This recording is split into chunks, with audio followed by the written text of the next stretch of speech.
Hey guys, this is Rob from ChainsawGuitarTuition.net.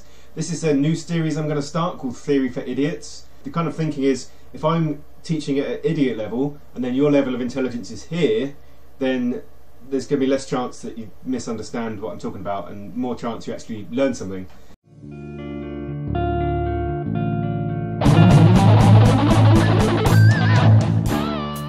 So, today we're going to be talking about what is a chord. So, for example, this is a C chord, which you probably all know, open C. But what is that? Is that just someone randomly put their fingers there one day and thought it sounded good and happened to call it C?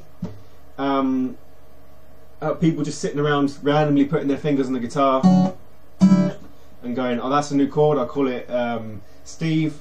Well, it turns out, no, that's not how it works. There's definitely a theory behind how chords work, which we're going to talk about today. This will help you obviously with your soloing, with your rhythm playing. It will help you jam with bass players and other instrumentalists, just to know how a basic thing of how a chord is made up. Now, there are three basic notes in every chord. They're very important. They're like the core of a chord, and the rest of the things are added on and all this kind of stuff, but your basic chord is just three notes. These notes can be in any order you want. For example, that's one way of playing a C chord. You can also play it here. These are all combinations of the same three notes that make up the chord. It's the same as... So the first note is the root. This is the note that gives the chord its letter name. So, in our C chord, we have the C. And we've actually got another C there in that version, but as I said, these notes can be repeated, doesn't matter. That is the note in which the rest of the chord is based. It is the root. Just like the root of a tree, the rest of the tree grows kind of out of it. The point is, the root note is the letter. Okay, that's the letter part of our chord. That is the most important part of our chord. It tells you where to play it on the neck. Now, this next bit might make a bit more sense if you imagine the notes written out in order. C, D, E, F, G, A, B. From the C, and we go up three notes. So we go C, D, E. That is the second note of the chord. It's called the third because it's the third one along. C being one. So 1, 2, 3. That is the third. That's the next one in our chord. And that tells us the actual distance in frets. Tells us, is that a major or minor chord? The third note is probably the least important in the whole chord, and you could miss it out entirely if you wanted to. And it is the fifth. Now, if you take the notes across the screen again, we're going to go from the C. We're going to go C.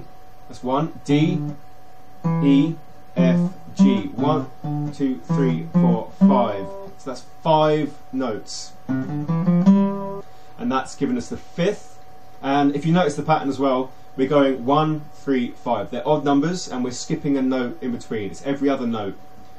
This is why you get 7 chords, because we're going to go 1, 3, 5, and then 7. Now, a fifth is never major or minor. It's the shape of a power chord if you play it on 2 strings. It's about 7 frets distance along one string. So 1, 2, 3, 4, 5, 6, 7 up to the G. The fifth is basically there. Its job is to thicken the chord and make it a bit bigger, because this is a bit kind of thin, so if you can, just makes it a bit fuller. So this is your basic chord. You've got the root, the third, and the fifth. If you take those as we have done from the major scale, you get a major chord. If you take those from the minor scale, you get a minor chord. The difference being that the third note in the minor scale in the minor chord is 1 fret lower than what it would be in the major scale in the major chord. As I said, if you were to put this on a piano keyboard or write the notes out in a line, you would see that it's just play a note, miss a note, play a note, miss a note, play a note. On guitar, however, we don't have such a linear thing unless you want to play all along one string, which doesn't really lend itself to chords. So we end up with these 5 cage shapes. And lots of guitarists get confused of what a chord actually is. So I hope that's made some sense. If not, please comment below with your questions. If you like this video, don't forget to subscribe and share it. You can find more information about chords and theory and just basic playing guitar on my website, the link will be in the description. And until then, I'll see you next time.